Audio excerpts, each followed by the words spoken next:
And they're saying, oh, no, thank you. That's all right. I'll just continue with my devotional service. That means they already have something that is just as good or even better. Well, what could be better than liberation? And this is what I'm trying to tell you. Pure devotional service. Pure devotional service, Kevala Bhakti, is beyond even the concept of liberation. By beyond, I mean it gives more satisfaction to the soul. Gives more bliss, more ecstasy. And that's why the pure devotees, even though they are offered liberation from material existence, they don't accept it. Why? They already have something better. That is rasa. We keep talking about this rasa, and the essence of Nectar of Devotion is the science of rasa. And this science of rasa is actually explained in Śrīmad-Bhāgavatam, but in the form of stories. Whereas Nectar of Devotion is an actual analysis of the science of rasa in terms of the different flavors of relationship with the Lord, the different types of emotions or bhavas experienced by the devotees, the different stages of ecstasy, and so on. So all this is going to be explained by Sri Rupa Goswami in the subsequent chapters of Nectar of Devotion in order of the stages of devotional service, from the very beginning of regulated devotional service, Vaidhi Bhakti, all the way up to the highest stages of bhava and prema and mahabhava and so on at the end.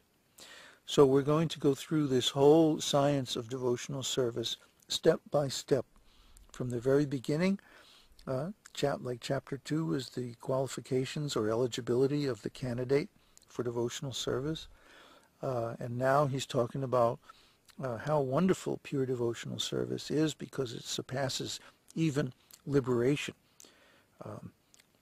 Try to understand, there's different classes of Vedic literature. The 4 Vedas themselves and their ancillary works mainly talk about the 3 modes of material nature.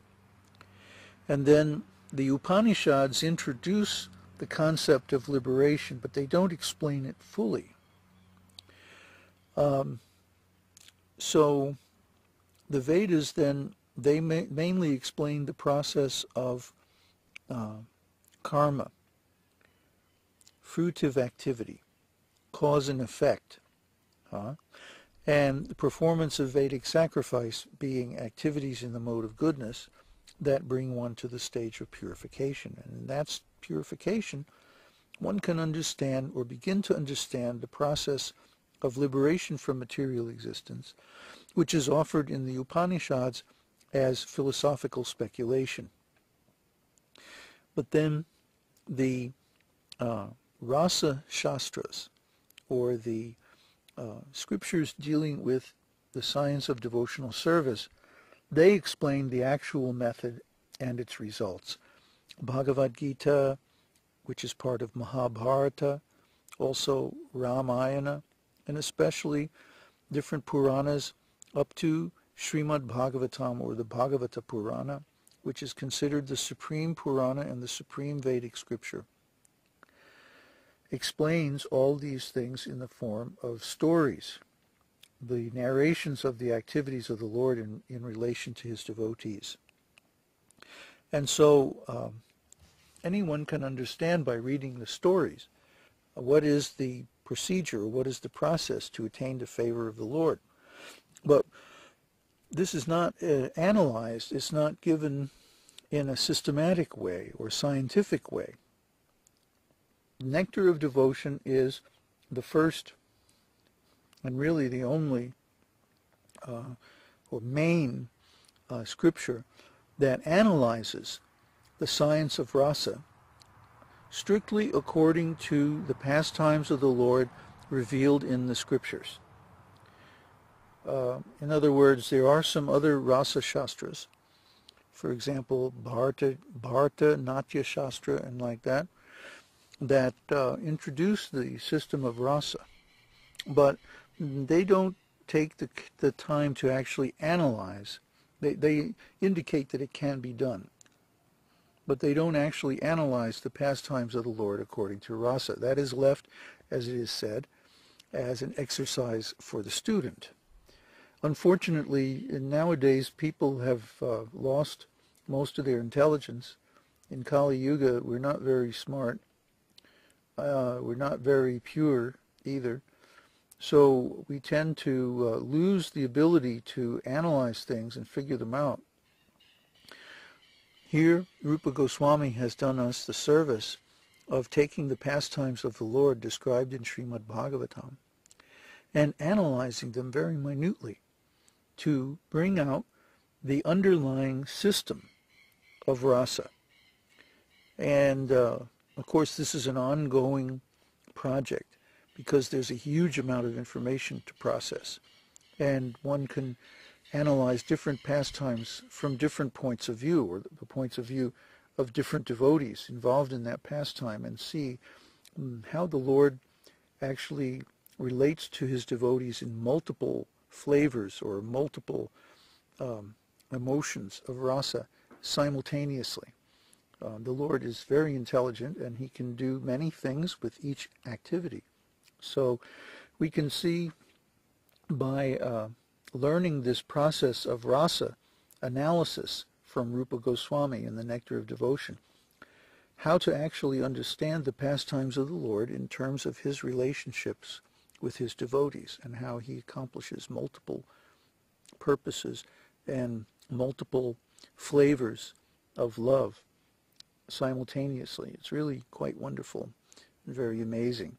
So now one should read or hear Nectar of Devotion from the point of view of understanding the whole sweep of the Shastra, the whole conclusion of the Vedas.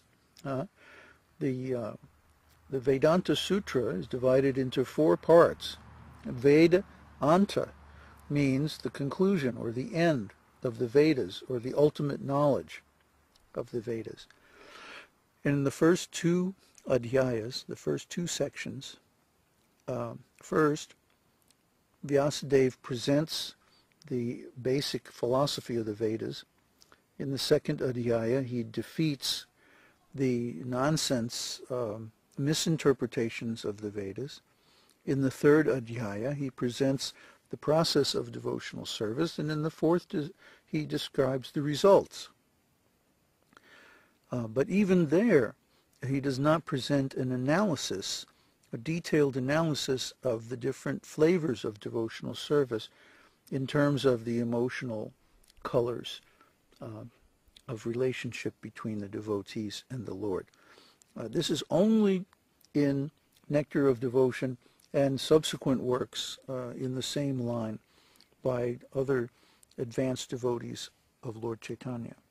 Lord Chaitanya gave that knowledge to Rupa Goswami specifically, and then Rupa, he gave that knowledge in the form of quite a few scriptures, both in narration form, narratives, stories and plays, and in analytical form in books like the Nectar of Devotion, Bhakti Rasamrita Sindhu.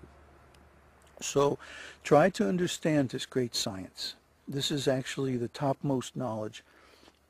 It's beyond anything you'll ever find in any other path or any other school or any other scripture. And try to understand the topmost position of pure devotional service and the topmost knowledge about this pure devotional service, which is being given in Bhakti Rasamrita Sindhu, the ocean of the nectar of devotion. Hare Krishna.